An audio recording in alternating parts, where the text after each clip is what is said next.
मैं कभी कुछ गलत नहीं सोचती और मेरी ज़िंदगी में कभी गलत होता भी नहीं। मतलब मैंने ज़िंदगी में जो चाहा मुझे वो मिला। साथ ही साथ जो पत्री सर है उन्होंने हमें एक और कॉन्सेप्ट दिया है मिराक्युलस थिंकिंग का कि आप मिरेकल्स सोचो अपनी लाइफ में। तो मिरेकल होंगे ना, यस यस होंगे डेफिनेटली। बिल्कुल। यद भावम तद भवति, जैसा आपका भाव वैसा होगा। देखो रिश्ते हमारे जो रिलेशनशिप है वो आज के टाइम में बहुत ही बिखर रहे हैं। ये सब लोग जानते हैं। रिश्ते सँभाल के रखना इस समय बहुत ही मुश्किल है। उसका सबसे बड़ा रीज़न है, पहले लोग होते थे, शाम को घर में सब लोग आते थे, बच्चे आते थे, मदर फादर होते थे, सब बैठ के गप्पे मारते थे, बातें करते थे, हँसते थे, मज़ाक करते थे। आजकल आप देखो किसी भी घर में आप देख लो, शाम को लोग आते हैं, एक ही रूम में बैठे होते हैं, लेकिन सब अपने-अपने फ़ोन पर होते हैं। कोई किसी से कुछ शेयर करके राज़ी ही नहीं, बात ही नहीं करता। बच्चे अपने स्कूल की कभी बात नहीं बताते, पेरेंट्स भी नहीं बताते, कुछ सबको अपना फ़ोन देखना अच्छा लगता है। नमस्कार दोस्तों, आप सभी का हार्दिक स्वागत है हमारे इस शो में जिसका नाम है मेरी कलम। आज जो हम किताब लेने जा रहे हैं उसका नाम है आइकॉनिक लिविंग। इस किताब की लेखिका है पूनम कालराजी। पूनम जी ना सिर्फ एक लेखिका हैं बल्कि एक मोटिवेशनल स्पीकर भी हैं। आइए मिलते हैं पूनम जी से और जानते हैं किस तरह से हम अपने लाइफ के चैलेंजेस को बेटर तरीके से डील कर सकते हैं। आइए बातचीत करते हैं पूनम जी से।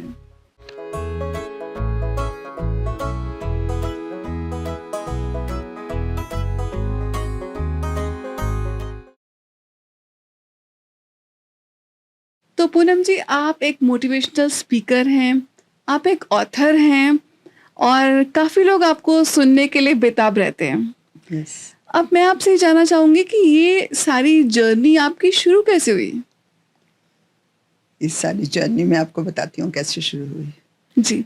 मैं शुरू से मोटिवेशनल बातें तो मेरे दिमाग में बहुत होती थी और शुरू से क्या पूरी लाइफ ही, लेकिन मुझे कभी ये वाली बातें समझ नहीं आई थी क्योंकि मैं इस साइड में कभी गई नहीं थी। और जब कोविड आया तो मैं बहुत सोशल हूँ शुरू से ही। तो जब कोविड आया तो हम लोग घर में बंद हो गए। एक टाइम आपको याद है कि ऐसा हुआ था कि हम घर से बाहर जा नहीं सकते और हमारे घर में कोई आ नहीं सकता। और मैं अपनी फ्रेंड्स में इतनी घिरी होने वाली और मैं एकदम घर में बंद हो गई। मुझे अभी तक याद है 22 जून थी और मार्च में लॉकडाउन हुआ था। मेरा एक दिन बहुत ही इतनी मेरे को घबराहट हो रही थी ना, मेरा मन कर रहा था कि मैं किसी से बातें करूं, हंसूं कुछ, लेकिन घर में वो माहौल नहीं होता ना। घर में तो आप कितनी बातें कर लोगे, कितना ऐसे तो नहीं हंस सकते जो फ्रेंड्स के साथ आप करते हो। तो मैंने क्या किया, मैंने यूट्यूब में कभी वीडियो नहीं देखे थे तब तक। बहुत ही मेरी लाइफ बहुत ही डिफरेंट रही है ऐसे। और मैंने अपना फ़ोन उठाया और बेड पे रखा फ़ोन और मैंने मेरे दिमाग में जितनी बातें आ रही थी ना, मैंने नॉन स्टॉप एक वीडियो 9 मिनट 22 सेकंड का बना के, और मैं फ़ेसबुक में बहुत एक्टिव थी और मैंने फ़ेसबुक में उठा के डाल दिया। उसके बाद तो मुझे जो डर लगा, मुझे लगा कि मेरे हस्बैंड क्या कहेंगे कि फ़ोटो तो डालती थी तो ठीक था, ये तूने क्या डाल दिया? मेरे बच्चे कहेंगे कि मम्मी ये आपने क्या किया? और मैंने सोचा कि मैं इसको डिलीट कर देती हूँ और मैं डिलीट करने लगी। किस्मत मेरी इतनी अच्छी कि मुझे डिलीट करना नहीं आता था और वो डिलीट हुआ नहीं। और मुझे बहुत डर लग रहा था और 1 घंटे के लिए मैंने अपना फ़ोन लिटरली बंद करके और दूसरे कमरे में रख दिया। और मेरे को 1 घंटे बहुत ही डर लगता रहा, बहुत ही डर लगता रहा। 1 घंटे के बाद मैंने अपना फ़ोन उठाया और किसी से मैंने उस 1 घंटे में कोई बात नहीं की, कुछ नहीं की। 1 घंटे के बाद जब मैंने फ़ोन उठाया, मैं इतनी देख के हैरान, इतनी मिस्ड कॉल, इतने कमेंट्स, और मेरी तो बिल्कुल एकदम मेरी तो ज़िंदगी पलट गई। मतलब मेरा पूरा 360 डिग्री पर मेरी लाइफ टर्न कर गई एकदम। हम्म। बस मुझे लोगों के फ़ोन आने लग गए। लेडीज़ ने कहा कि पूनम तूने तो हमारी कहानी सुना दी। उसमें मैंने एक लेडी के बारे में बताया था कि शुरू से लेकर आखिर तक उसकी कैसी लाइफ होती है। सब लोगों ने कहा, सब लेडीज़ ने मुझे कहा कि पूनम तूने तो हमारी कहानी सुना दी, हमारी कहानी बिल्कुल ऐसी है कुछ। और बस लोग मुझे कहते गए कि वीडियो बना, वीडियो बना। और मैं उनके कहने पे शुरू में 7-8 वीडियो तो मैंने उनके कहने पे बनाती गई मैं। 7-8 वीडियो के बाद क्या हुआ, मुझे एक जुनून आ गया। जब एक जुनून आ जाता है ना इंसान को, फिर वो बहुत मुश्किल होता है रुकना। मतलब 7-8 वीडियो तक लोगों ने मुझे चलाया, लेकिन दौड़ना मैं अपने आप सीख गई। और बस उसके बाद मेरा इंटरेस्ट पैदा हो गया और मैं वीडियो बनाने लग गई। बच्चों ने बहुत पसंद किए, मेरे हस्बैंड ने बहुत पसंद किए, सब फ्रेंड सब सब लोगों ने कहा कि वीडियो बना बना, बस लोग बोलते गए और मैं बनाती गई। मुझे पता ही नहीं चला कब मैं 480 वीडियोस तक आज पहुंच गई हूँ। तो पूनम जी, जो आपको डर था कि मुझे मेरे हस्बैंड क्या रिएक्ट करेंगे, मेरे बच्चे क्या रिएक्ट करेंगे, उनका क्या रिएक्शन था? वो उसके बाद बहुत खुश हुए, उन्होंने, बच्चों को लगा, इतना प्राउड फील हुआ, मेरे हस्बैंड को इतना प्राउड फील हुआ कि अरे तू इतना अच्छा बोल सकती है, मतलब सबको ये लगा कि इतना अच्छा बोल सकती है। और बिल्कुल सब, उसमें जितनी बातें मैंने बोली थी, जो सच्चाई है ना ज़िंदगी की, मैंने उस वीडियो में वो दिखाई थी। तो सब लोग, घर के लोग मेरे बहुत खुश थे, बहुत खुश थे। मेरे घर के लोग आज भी बहुत खुश हैं, मुझे घर से बहुत सपोर्ट मिलता है। और एक मैं आपको और बात बताऊँ, शायद लोगों की लाइफ में ऐसा नहीं होता। मैं आज जहाँ पर खड़ी हूँ, जहाँ तक पहुँची हूँ, मैं स्टेज पे खड़ी होके इतनी-इतनी देर स्पीचेस देती हूँ, लोग मेरी स्पीच का इंतज़ार करते हैं जब मुझे इवेंट में जाना होता है। ये सारा कॉन्फिडेंस दिया हुआ मेरे हस्बैंड का है। मेरे हस्बैंड ने मुझे पूरी लाइफ भरपूर कॉन्फिडेंस दिया कि जैसे मुझे कोई काम करने में डर लगता था, कुछ है, तो वो मुझे हमेशा, उन्होंने मुझे कभी ये नहीं कहा था कि पूनम तू ये नहीं कर सकती। वो हमेशा मुझे कहते थे कि तू कर सकती है, कुछ है ही नहीं है, कुछ है ही नहीं। बस ऐसे करते-करते ही मेरे को पूरी लाइफ उन्होंने कॉन्फिडेंस दिया। बहुत, मेरे पास इतने एग्ज़ाम्पल हैं ना कि जैसे उन्होंने कॉन्फिडेंस दिया। मैं आपको कोई एक एग्ज़ाम्पल बताऊँ? जी, जी, ज़रूर, हमारे दर्शक जानना चाहेंगे। एक बार क्या हुआ कि मैं गाड़ी चलाती थी और मेरे हस्बैंड भी अपने ऑफिस जाते थे और एक गाड़ी मेरे पास घर में होती थी। तो एक दिन क्या हुआ कि मेरे हस्बैंड की गाड़ी को कोई प्रॉब्लम हो गई, तो उन्होंने मेरे को कहा कि मैं तेरी गाड़ी ले जाऊं। तो मैंने कहा ना ना ना, मेरी गाड़ी तो मत ले जाओ, मुझे तो जाना है। तो कहते मैं क्या करूँ फिर? तो मैंने उनको कहा कि ठीक है, मैं आपको छोड़ आती हूँ और शाम को मैं आपको लेने चली जाऊँगी। तो कहते ठीक है। तो मैं उनको छोड़ने गई। अभी हम ऑफिस पहुँचे भी नहीं थे, थोड़ा 5 मिनट पीछे थे। तो रोड पे जैसे एक वो गाँव की होती है ना लेडीज़, एक घाघरा सा पहने हुए, और वो उसने ना भागते हुए रोड क्रॉस की हुँ। एकदम से भागते हुए क्रॉस की, और मैंने इतनी ज़बरदस्त ब्रेक मारी कि मुझे नहीं पता कि वो लेडी नीचे आ गई कि नहीं आई। मतलब मैंने ज़बरदस्त ब्रेक मारी और जब देखा तो बच गई थी वो। बच गई और मेरी सांस में सांस आई। और रोड पे लोग, बहुत भीड़ इकट्ठी हो गई, सबने उसको कहा कि तो कोई ऐसे रोड क्रॉस करते हैं, मैडम ने आज तेरे को बचा लिया, ये वो सब कुछ हुआ। और मैंने अपने हस्बैंड को ऑफिस छोड़ा और मैं ऑफिस से घर तक, मैं शायद ही 20-30 की स्पीड में घर पहुंची। मैं, मतलब मैं इतना डर चुकी थी। घर आके मैंने अपने हस्बैंड को फ़ोन किया कि आज के बाद मैं कभी गाड़ी नहीं चलाऊंगी। तो उन्होंने मेरे को कहा क्यों, क्या हुआ? मैंने कहा क्या हुआ पूछ रहे हो, जब इतना सब कुछ हुआ। तो कहते हैं, तो मेरे हस्बैंड ने मुझे कहा कि पूनम तूने तो इतनी अच्छी ब्रेक मारी, अच्छे अच्छे ड्राइवर ऐसी ब्रेक नहीं मार सकते। मैंने कहा नहीं, बस बहुत हो गया, मैं गाड़ी को हाथ नहीं लगाऊंगी कभी। और मैंने कह के फ़ोन बंद कर दिया। उसके बाद शाम को जब मेरे हस्बैंड आए तो मुझे कहते हैं कि चल डिनर बाहर करने चलते हैं। तो मैंने कहा ठीक है चलो। बच्चे तैयार हुए, मैं तैयार हुई, हम तैयार हुए। जब गाड़ी में बैठने की आई टाइम, तो मेरे हस्बैंड कहते हैं कि ड्राइविंग सीट पे बैठ जा। मैंने कहा ड्राइविंग सीट पे बैठ जाऊँ? सुबह ये देखा आपने, अभी आप कह रहे हो। मैंने बिल्कुल नहीं बैठूंगी। उन्होंने मेरे को फिर दोबारा कहा कि नहीं तू बैठ जा। मैंने कहा मैं नहीं बैठ सकती, मैं गाड़ी चला ही नहीं सकती। तो कहते कि नहीं तू बैठ जा, मैं तेरे को कह रहा हूँ। उन्होंने 4-5 बार मुझे कहा। फिर उन्होंने मुझे कहा कि पूनम तू खुद सोच कि अगर मुझे पता हो कि तू अच्छी नहीं चला सकती, मैं बैठ रहा हूँ, बच्चे बैठ रहे हैं, मैं तेरे को कभी कहूँ चलाने के लिए? नहीं कहूँ, तो तू बैठ जा, मैं तेरे को कह रहा हूँ। उनकी बहुत फोर्स करने पर मैं गाड़ी में बैठ गई और मैंने गाड़ी जाते भी चलाई और आते भी चलाई। शायद उस दिन मेरे हस्बैंड की जगह कोई और इंसान होता ना तो अपनी वाइफ को कभी गाड़ी नहीं चलाने देता। मैंने उसके बाद 30 इयर्स गाड़ी चलाई है, लेकिन मुझे ये बात आज तक याद है। छोटी-छोटी बातें, छोटे-छोटे पल, मीठे-मीठे पल, खट्टे-मीठे पल, याद इसी से रहते हमारी हैं। लाइफ सुंदर बनती है। बहुत सारी विमेन होती हैं जो ड्राइव करना चाहती हैं, डरती हैं। उनके हस्बैंड्स, उनके फादर्स, उनके पार्टनर्स उनको क्रिटिसाइज़ करते हैं कि तू क्या, लेडीज़ को ड्राइविंग आती नहीं है। तो आपका केस तो बिल्कुल इसका उल्टा निकला। और दैट इज़ सो मेरे ब्यूटीफुल। मेरे हस्बैंड ने तो मुझे सिखाई गाड़ी चलानी। हुँ। वो बहुत सुंदर है पूनम जी। पूनम जी, अब हम आते हैं, बात करते हैं आपकी जर्नी एज़ एन ऑथर। तो अभी हमने जाना कि आपने यूट्यूब वीडियोस तो बनानी शुरू कर दी, डालनी शुरू कर दी। आप ऑथर, अब ऑथर आप कब बनी, कैसे बनी? उससे पहले मैं ये जानना चाहूँगी कि आप हमेशा से लिखती थी? नहीं, मैं हमेशा से नहीं लिखती थी और ना मेरे को लिखने का कभी ऐसा शौक था। आज से करीब 7-8 साल पहले एक बार मेरे दिमाग में ऐसे आया कि मैं बुक लिखूं, और घर में हम सब लोग बैठे हुए थे, तो मैंने ऐसे कहा कि मेरा मन कर रहा है कि मैं बुक लिखूं। मैंने कहा तो मेरे घर में ना किसी ने सुना ही नहीं। सुना अनसुना जैसे होता है ना कि हवा में बातें कर रही है, कुछ किसी का कोई रिएक्शन नहीं, कुछ नहीं, और मैं भी चुप हो गई। उसके बाद जब मैं ये सब कुछ करने लग गई, मैं मोटिवेशनल स्पीकर बन गई और मैं ये सब कुछ करने लग गई, फिर मेरे दिमाग में वो कीड़ा तो घुसा हुआ था 7-8 साल से पहले से। फिर मेरे दिमाग में आया कि बुक लिखूं, और मुझे लगा कि अगर मैं घर में बात करती हूँ तो बात नहीं बनती, सब अपने अपने में बिजी रहते हैं। मैंने बहुत मुश्किल से पब्लिशर ढूंढा, मैंने खुद जाके बात की, सब कुछ किया मैंने कि बुक कैसे लिखी जाती है, कैसे होगा, कैसे क्या, सब कुछ। और मैं पूरी फाइनल बात कराई और मैंने बुक लिखनी स्टार्ट कर दी, और मेरे घर में किसी को पता नहीं। ये सच है, मैंने अपने घर में किसी को बताया नहीं। मेरा एक चैप्टर कंप्लीट हो गया, घर में किसी को पता नहीं। जिस दिन मेरा एक चैप्टर ख़त्म हो गया, उस दिन मैंने अपने घर में बताया कि मैंने बुक लिखनी शुरू की है। तो मेरे घर के सब लोगों ने कहा क्या? मैंने कहा मैंने बुक लिखनी शुरू की है। कि तू बुक कैसे लिख सकती है? मैंने कहा लिख नहीं सकती, मैं एक चैप्टर लिख चुकी हूँ। तो सबको बड़ी हैरानगी हुई कि कैसे लिखेगी, कैसे लिखेगी। मैंने कहा मैं लिख सकती हूँ, मेरे दिमाग में बहुत सारी बातें हैं, तो मैं लिख सकती हूँ, और मैं लिख ही रही हूँ। तो सब, फिर उसके बाद सब लोग बड़े खुश हुए कि अच्छा काम कर रही है।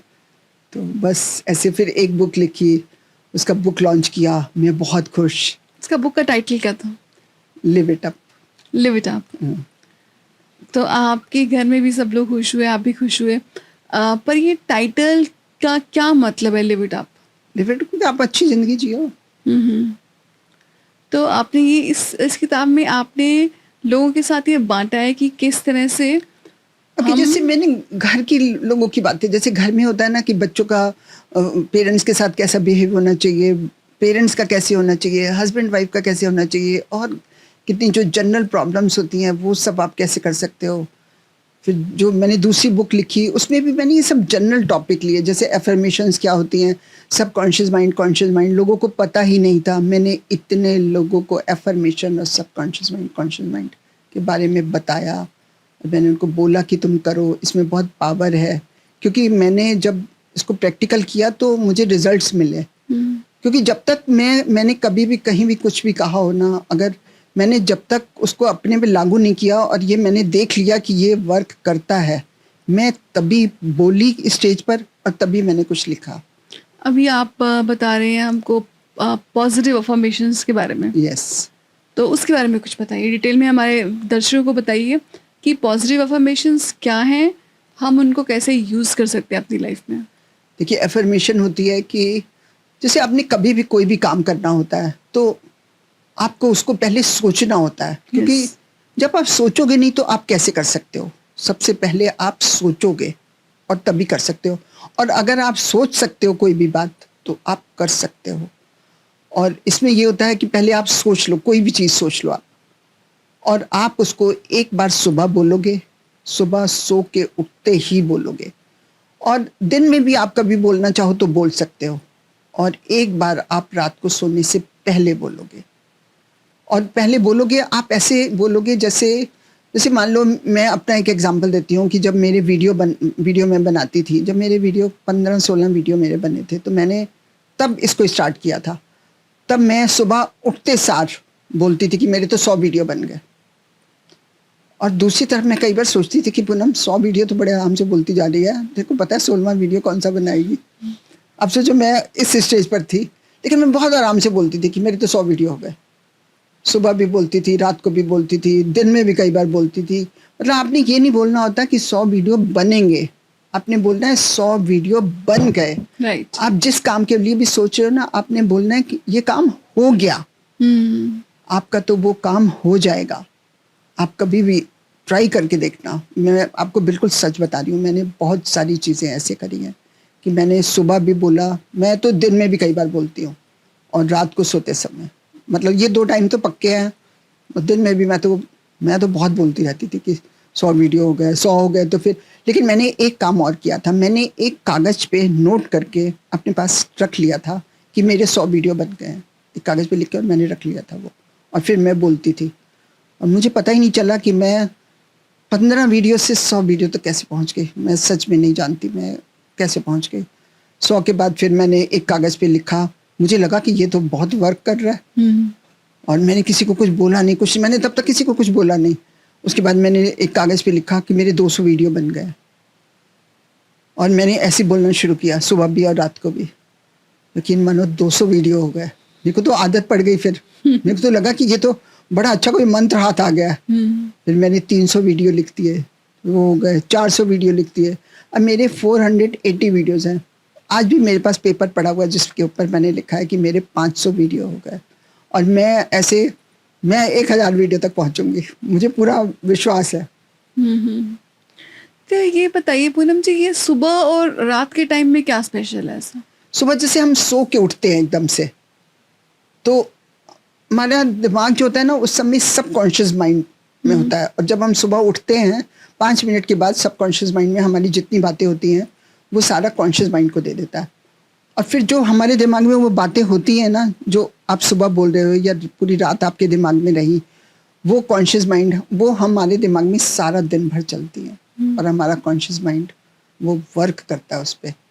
और फिर रात को जब हम सोने लगते हैं तो फिर ऐसे ही आपने देखा होगा, मैंने कई बार देखा है कि लोग रात को जब सोते हैं ना, उनके दिमाग में पता क्या बातें होती हैं जो वो नहीं कर पाते ना ज़िंदगी में, वो हमेशा वो गलत बातें सोचते हैं, निगेटिव बातें सोचते हैं।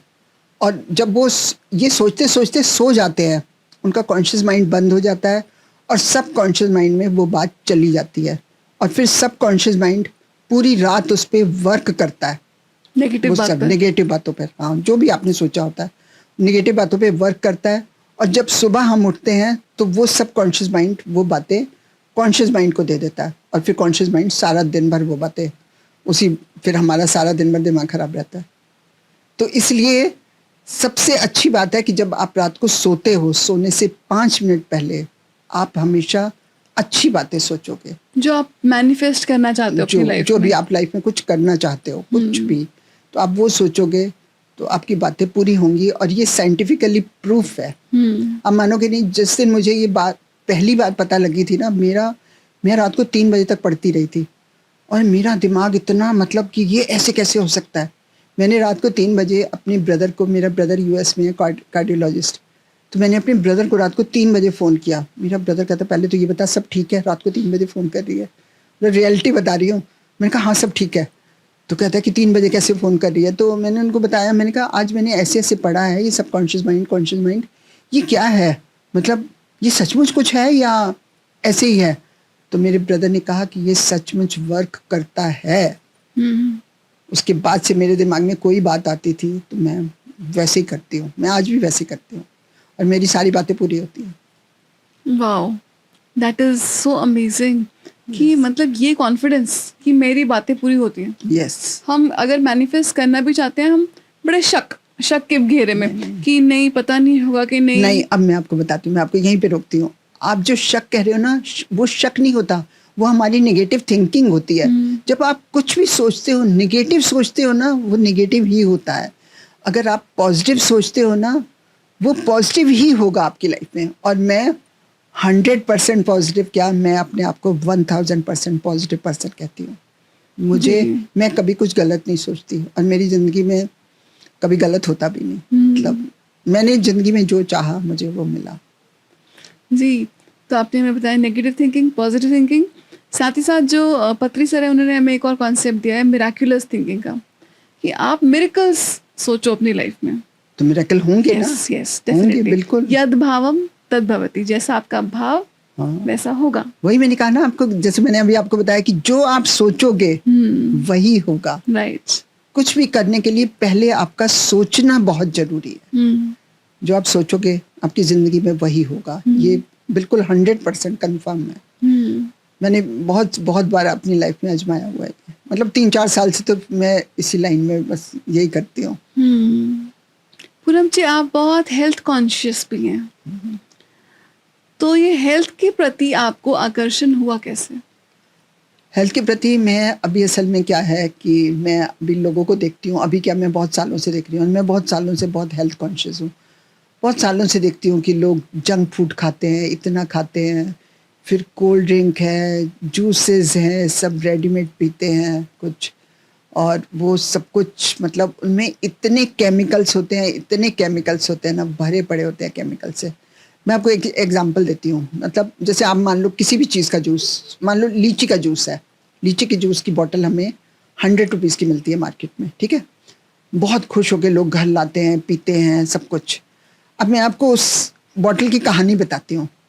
उस बॉटल को मार्केट तक पहुँचने में 4 लोगों का हाथ होता है, 4 लोग उसमें पैसे कमाते हैं। एक जिसकी बॉटल होती है, दूसरा जो इंसान उसमें जूस भरता है, तीसरा जो इंसान उस बॉटल को वहाँ से शॉपकीपर तक लाता है, और चौथा शॉपकीपर। 4 लोग उसमें पैसे कमाते हैं एक बॉटल में। और आप मुझे बता दो कि आप 100 रुपए की लीची लेके इतनी बड़ी बॉटल का जूस निकाल सकते हो? Never, never. उसमें वो सिर्फ एसेंस डालते हैं, और लोग बहुत ही बेवकूफ़ हैं। मैं तो सबको कहूँगी जो लोग भी पीते हैं, लोग बहुत ही बेवकूफ़ हैं, कभी नहीं पीना चाहिए। आप घर में लीची का जूस निकाल के पी लो, घर में बना लो ना जूस, क्या मुश्किल है? आपके पास जूसर नहीं है तो भी कोई मुश्किल नहीं, आप मिक्सी में डालो और जूस बन जाता है। आप थोड़ा सा पानी उसमें मिक्स करो और मिक्सी चला दो, जूस बन जाता है। जी, और कुछ हेल्थ टिप्स आप हमारे दर्शकों को देना चाहेंगी, क्योंकि आप खुद इतनी फिटनेस कॉन्शियस हैं, और क्या आप क्या टिप्स देना चाहेंगी? मैं तो कहूँगी कि जैसे हम सुबह ब्रेकफास्ट करते हैं, हमारे यहाँ पे लोग पराठा बहुत खाते हैं। पता नहीं, सर्दियाँ आती हैं ना तो मैं हर एक के मुँह से सुनती हूँ, अरे पराठे खाने का मौसम आ गया। अब सोचो ब्रेकफास्ट में इतने डिफरेंट ब्रेकफास्ट होते हैं ना जो आप खा सकते हो, जिससे आपको मोटापा भी नहीं होगा, आपके हेल्थ के लिए अच्छे होंगे सब कुछ। जैसे पोहा है, सैंडविच है, इडली है, डोसा है, और मतलब ये सारी चीज़ें, और बेसन का चिल्ला है, मूंग की दाल का चिल्ला है। सोचो मैंने बिना सोचे समझे आपको इतने गिना दिया। सोच के तो बोलूँगी तो पता नहीं कितने बोलूँगी। तो सबसे पहले तो आप ब्रेकफास्ट अपना ठीक कर लो। उसके बाद आप जब लंच करते हो, लंच से पहले आपको 12 बजे कोई ना कोई फ्रूट, सीजनल फ्रूट जो हो वो खाना चाहिए। और उसके बाद दोपहर को आपको खाने से आधा घंटा पहले सैलेड जरूर खाना चाहिए, जरूर खाना चाहिए। और दोपहर को भी आपको थोड़ी सी दाल, थोड़ी सी कोई भी वेजिटेबल, हमारे लिए दालें बहुत अच्छी हैं, प्रोटीन से भरी हुई हैं। और कई लोग खाते हैं, कई लोगों को मैं देखती हूँ वो कहते हैं हमें दाल अच्छी नहीं लगती, लोगों के घर में बनती ही नहीं, कि हमारे तो बच्चे नहीं खाते, और वो प्रोटीन से भरी होती हैं सच में। और अब मानोगे नहीं, विश्वास नहीं करोगे, मूंग की दाल सबसे अच्छी होती है। और मैं तो बहुत ज़्यादा बनाती हूँ, क्योंकि जब आपको ये पता लग जाता है ना कि ये चीज़ अच्छी है। अच्छा, आपने देखा होगा मार्केट में बहुत सारे नमकीन मिलते हैं डिफरेंट उसके, तो मैं वो सब कभी यूज़ नहीं करती। मैं घर में जैसे पोहा होता है, हमारे मुरमुरे होते हैं, मखाने होते हैं, मखाने हमारे लिए इतने अच्छे हैं, बहुत अच्छे। हर लेडी को मखाने खाने चाहिए, कैल्शियम से भरे होते हैं। मैं उसको घर में रोस्ट करके और उसमें मूंगफली डाल के और मैं वो बना के और वो खाती हूँ। मखाने मैम ज़रूर खाया करो, बहुत ही अच्छे होते हैं। मखाने कैल्शियम से भरे होते हैं। सारी लेडीज़ के लिए मैं कह रही हूँ, जो भी लेडीज़ इस वीडियो को देख रही हैं, मखाने ज़रूर खाया करो। और एक वाइट तिल होते हैं, वो हर लेडी को एक छोटी टी स्पून डेली खानी चाहिए, वो भी कैल्शियम बहुत होता है उसमें। और फिर आपको घुटनों की दर्द, ये वो सब कुछ नहीं होता। मुझे देखो आज तक मैं ठीक हूँ बिल्कुल। मैं कैसे ठीक हूँ कि मैं सब कुछ हेल्दी खाती हूँ।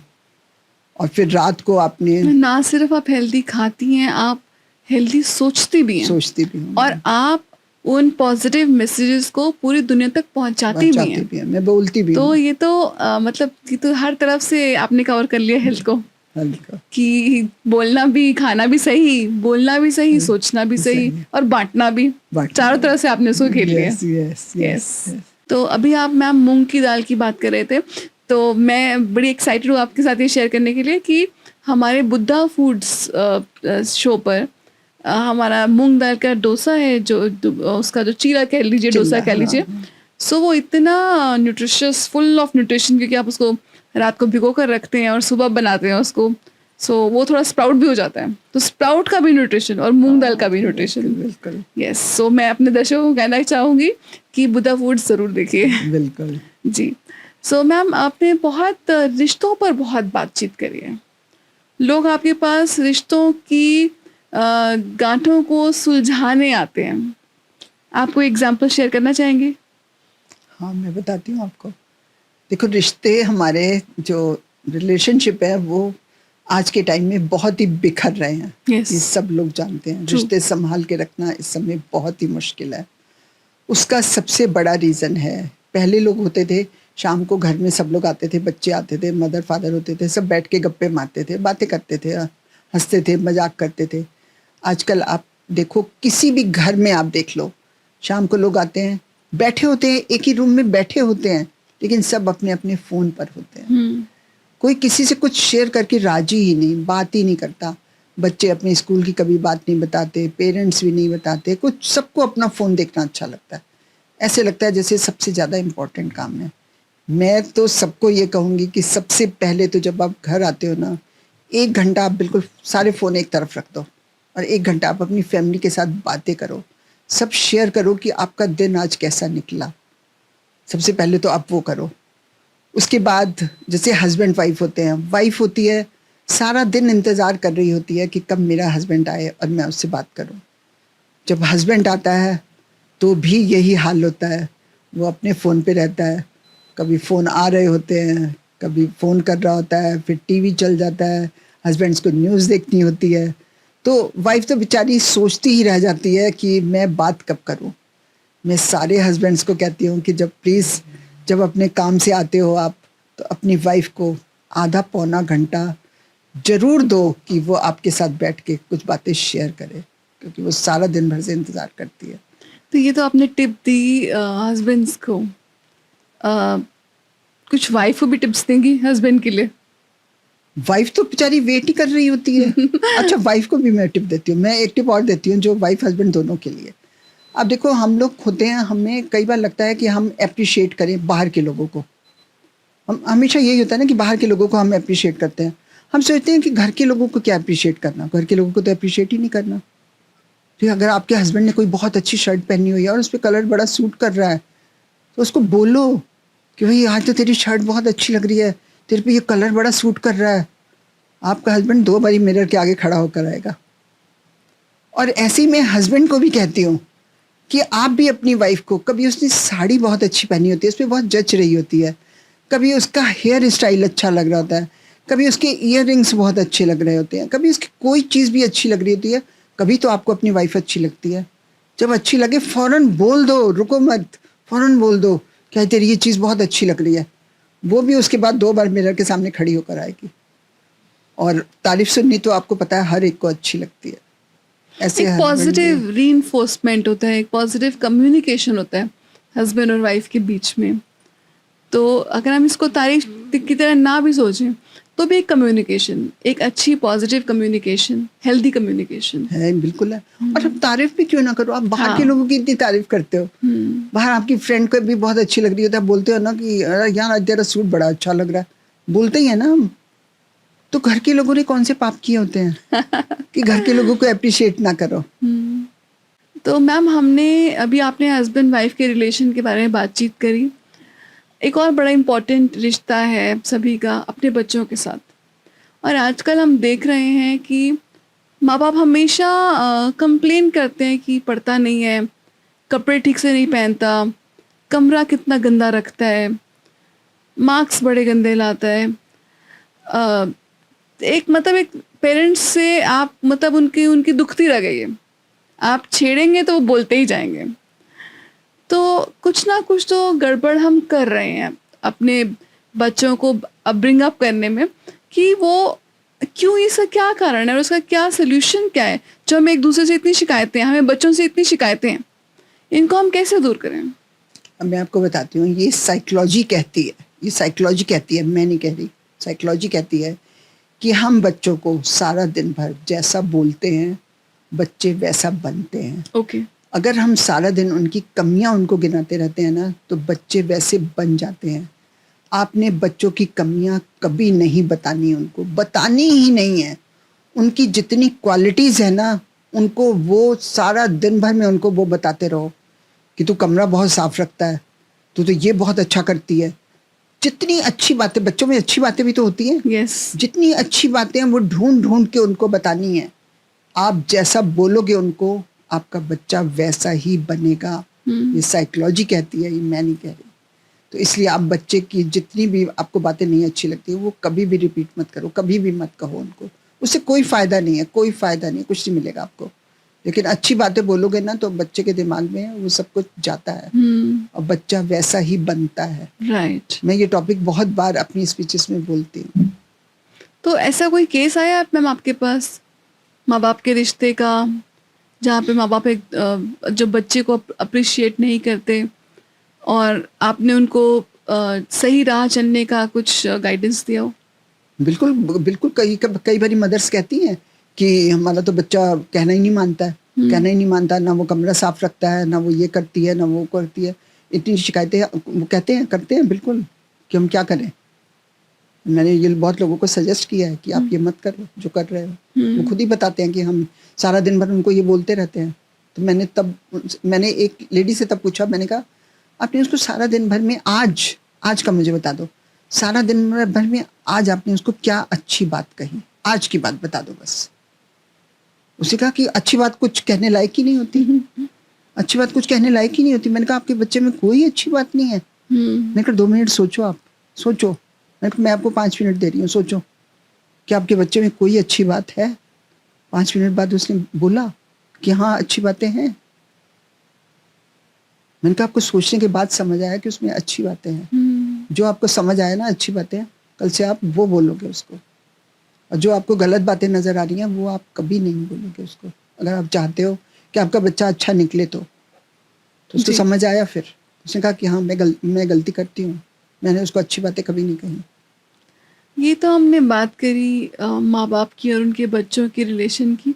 एक और भी हमारे समाज में बड़ा ही कुचर्चित रिश्ता है और वो है सास बहू का रिश्ता, जहाँ पर जब मौका मिलता है सास अपनी बहू की बुराइयां करती है और जब मौका मिलता है बहू अपने घर वालों से अपनी सास की बुराई करती है। तो ये क्या ये हमारे समाज को ये श्राप है? नहीं, अब मैं आपको बताती हूँ। मैं यहाँ पर कहती हूँ कि जो सासू माँ है उसको अपने आप को चेंज करना चाहिए। देखिए, जब आपके बेटे की शादी होती है, आपकी डॉटर इन लॉ घर आती है, सास उसी दिन से सोचने लग जाती है, इतनी उम्मीदें करने लग जाती है कि ये भी करे, वो भी करे, ये तो बहू है, ये तो रिस्पॉन्सिबिलिटी सारी, ये भी करे, वो भी करे। मुझे एक बात बता दो, आप जब एक घर शिफ्ट करते हो, आपको दूसरे घर जाके वहाँ पे सेट होने में टाइम लगता है। टाइम लगता है कि नहीं लगता? जी। वो लड़की अपना घर शिफ्ट करती है, अपने माँ बाप शिफ्ट करती है, अपने भाई बहन शिफ्ट करती है, अपने घर का खाना शिफ्ट करती है और अपना हस्बैंड जो एक नए इंसान के साथ उसका रिश्ता जुड़ता है, उसके लिए सब कुछ कितना मुश्किल है ये सेटल होना। मैं हर मदर इन लॉ को कहती हूँ कि अपनी डॉटर इन लॉ को 1-2 साल दो सेटल होने के लिए। वो लड़की बहुत अच्छी सेट होगी, बहुत अच्छी सेट होगी, लेकिन उसको थोड़ा वक्त दो। मैं कभी डॉटर इन लॉ की मैंने आज तक कभी बुराई नहीं की। आप भी एक मदर इन लॉ हैं। मैं भी मदर इन लॉ हूँ। मैंने आपने कभी नहीं करी? ना, मैं कभी नहीं गलती से भी नहीं?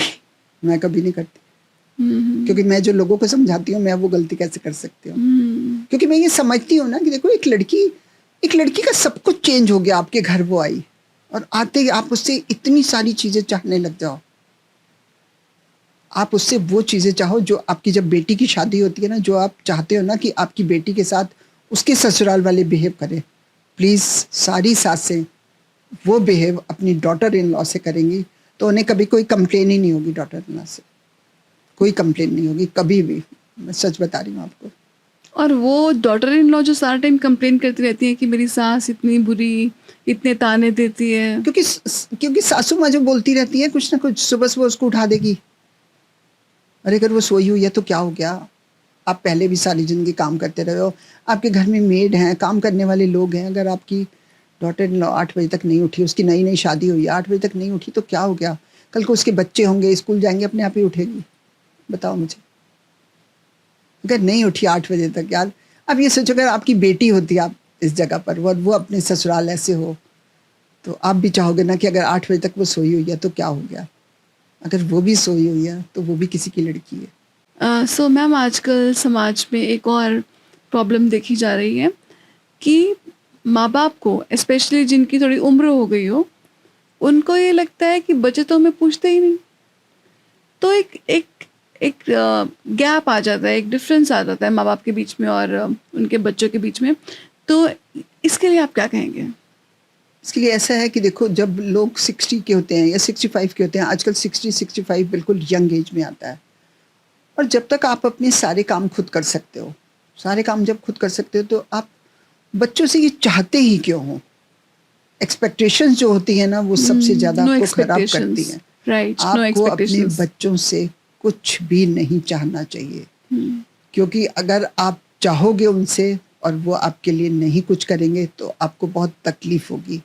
और जब आप उनसे कुछ नहीं चाहोगे तो वो आपके लिए कुछ भी करेंगे तो आपको बहुत खुशी होगी। तो इसलिए उनसे कभी कुछ मत चाहो। मैं तो कहती हूँ, बच्चे क्या, किसी को भी एक दूसरे से कुछ नहीं चाहना चाहिए। ना पेरेंट्स को बच्चों से चाहना चाहिए, ना बच्चों को पेरेंट्स से चाहना चाहिए, ना हस्बैंड को वाइफ से चाहना चाहिए, ना वाइफ को हस्बैंड से चाहना चाहिए। क्योंकि No जब आप expectation चाहते हो, समाज। कुछ नहीं, बिल्कुल नहीं। क्योंकि जब आप कुछ चाहते हो और फिर आपको नहीं मिलता ना, तो आपको बहुत तकलीफ होती है। तो इसलिए चाहो ही मत। नहीं चाहोगे तो अगला इंसान कुछ भी करेगा तो आपको बहुत अच्छा लगेगा, क्योंकि आपको तो उम्मीद ही नहीं थी।